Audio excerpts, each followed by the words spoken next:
usiache. Mtumie Nasib Abdul. Ngoja nikusogezee hii mic alafu tuanze na Mheshimiwa Waziri. Asalamu alaykum. Upokeaje mfungo wa mwezi mtukufu wa Ramadhani wa 2020?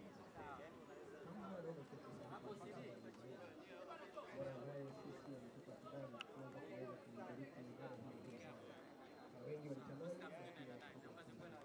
kwa mimi kama masiku kwa mwingine mwingine katika jamii yetu ya Tanzania.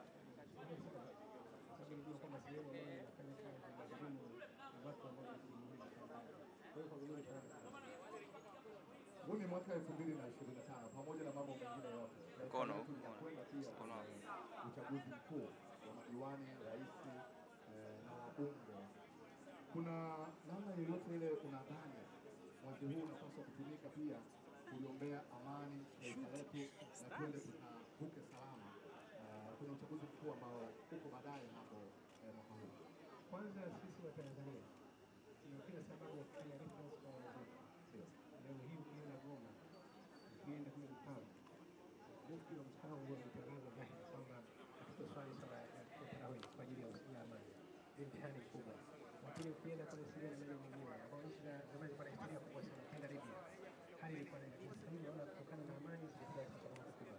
Sisi wa Tanzania tuna kila sababu. Uwekezaji wa aina yote katika upande wa mtandao hauwezi kufanyika bila biashara ile yote kwa hiyo kwa hiyo kubwa zaidi ni waombe sana wa Tanzania tuache maneno ya kuamua kutumia zote kulinda amani yetu. Nasema kwamba mara baada ya machafuko yatatokea mabwana hugeuka kuwa mfano, kufanya biashara vizuri, bosi akigeuka kuwa mfano kwa ajili ya amani yetu. Kwa hiyo tuna kila sababu ya Tanzania na kuhisi kutumia vizuri kipindi hiki cha ibada. Bahati nzuri kipindi hiki Ramadhani kimeenda na Kwaresma, imani zote mbili wako katika ibada. Tutumie kipindi hiki vizuri kwa hiyo watu wa taifa letu baada ya uchaguzi katika mwezi wa 10 twende kwa amani. Huyu ni Mheshimiwa Waziri Jafo ambaye tuko naye hapa Superdome Masaki, lakini kama ambavyo nimekuambia kushoto tunaye mkurugenzi wa Wasafi Media Nasib Abdul. Bado tuko na Mheshimiwa Waziri na baada ya hapo tutamsikiliza pia mkurugenzi wa Wasafi Media ana kipi cha kuzungumza. Lakini Mheshimiwa Waziri, uliipokeaje taarifa ya mwaliko wa Wasafi Iftar? Kwanza nishukuru sababu ni vijana wenzangu, nishukuru sana. Nishukuru sana, nikwambie kwamba ratiba yangu ilikuwa tight sana. Ilikuwa tight na ilikuwa na kazi nyingi. Lakini kwa heshima kubwa kwa vijana wenzangu, kwa ndugu zangu, nikasema ni hili yote kwa ajili yangu. Kwa hiyo nimepokea kwa furaha kubwa sana na hakika Mwenyezi Mungu awabariki sana. Asante sana. Labda la mwisho ili Mheshimiwa Waziri kabla sijakuachia, tumekuwa na sisi ni taifa la vijana. Vijana wengi kwenye maisha yetu mengine huwa tunarukaruka sana, lakini inapofika mwezi mtukufu wa Ramadhani kila mtu anarudi kuwa mnyenyekevu na anajisogeza karibu ya Mwenyezi Mungu. Tunafanyaje kama taifa ili maisha tunayoishi kwenye mwezi mtukufu wa Ramadhani yawe ni sehemu ya maisha yetu yote ya hapa duniani? Ramadhani ni chuo kinachopeleka watu kwenda kuonoa. Kwa hiyo ni vyema kabisa tutumie fursa hii. Lakini tukitumia fursa hii kutakiana mema sisi vijana. Unajua sisi vijana wakati tunapata na mtihani, unamwombea mwenzako ashuke aporomoke upate ndoto fulani. Tuombeane kila laheri, kila mtu aweze kupanda juu na tutumie fursa hii ya kipindi hiki kuwa ni darasa tosha katika ulimwengu wetu. Nakushukuru sana Mheshimiwa Waziri. Asante sana. Huyu alikuwa ni Mheshimiwa Waziri Jafo ambaye tulikuwa tunazungumza naye hapa moja kwa moja kutoka Wasafi kutoka Superdome ambako tunayo Wasafi Iftar. Mkurugenzi, salamu alaykum. Salamu alaykum. Unaonaje hili 10 la mwisho wakati tunaelekea kumaliza mwezi mtukufu wa Ramadhani? Tunamshukuru Mwenyezi Mungu, hapa tuko katika 10 la pili, lakini tunaenda kwa heri na baraka. Na naomba Mwenyezi Mungu azidi kutubariki. Kama alivyoongea hapo Mheshimiwa Waziri kwamba hii ni chuo na funzo linafika katika mwezi kama huu, basi sio tu kwenye miezi hii ndio tuko watu waungwana, watu na tabia njema, basi hata miezi mingine tutaendelea kuwa hivyo hivyo. Kwa nini tumekuwa na iftar?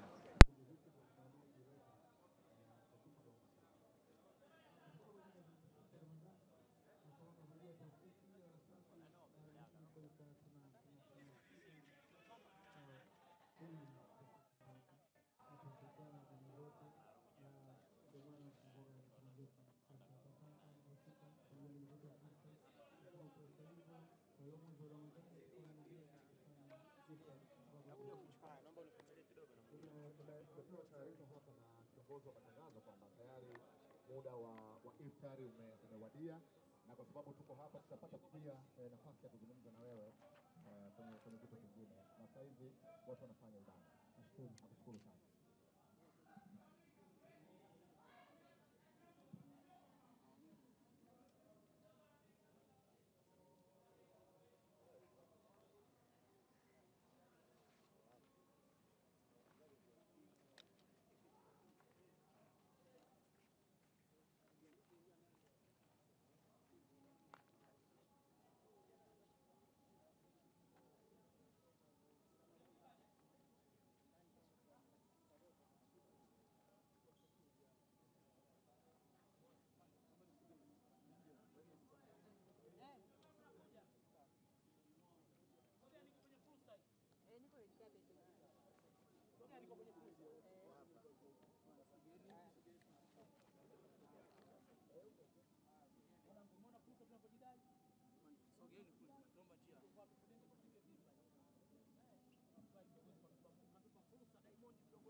Tunalika watu hawana moyo huu ni moyo.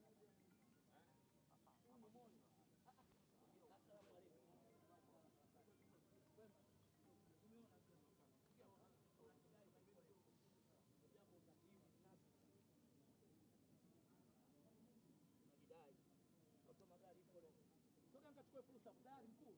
Nipo lini? Soga hapo. Diamond, ngoja nije kakako ndo magari. Nipa fursa mdogo wangu. Nalinga na sifa. Nalinga. Shepu mwanzo sana.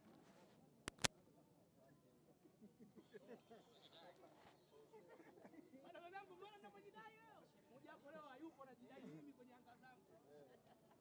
Leo najidai kwenye anga zangu mimi mmoja wako hayupo. Na Balevo simtaji. Wewe Baba Levo maisha yake angekuwepo ungetoa. Sasa ajili yake atakuwepo. Kama leo nalinga mimi leo makoto yote kwangu. Makoto yote mimi. Hii nimeanza nje. Thank you. Maisha ana mwenyewe, no conclusion. Ukijifanya unaishi kibrandi utazilika. Wewe ishi kimaskini tu. Tio si mna magorofa yako wewe, gorofa itakuzika. Labda nyumba yako ndio itakuzika. Acha ni ushamba wa kimaisha. Cheki fursa hiyo. Tungekuwa kwa Futufudenke tusingeonekana. Tungekuwa huko. Wanaitana wenyewe tu. Mmeona sasa? Maisha ana mwenyewe. Mchukue mfano kupitia Diamond wa shamba nyenela zenu za mikopo. Futufudenke ndo nani? Wanajulikana tu Futufudenke, hatumtaji mtu, si hatuna maisha ya mtu. Si hatumshobokei mtu. Watu wetu wenyewe wanatualika wanatuita. Si hatushoboki na mtu. Sawa, unaona maisha. Nimealikwa nitakuja hivi hivi. Na umesikani kabisa pale.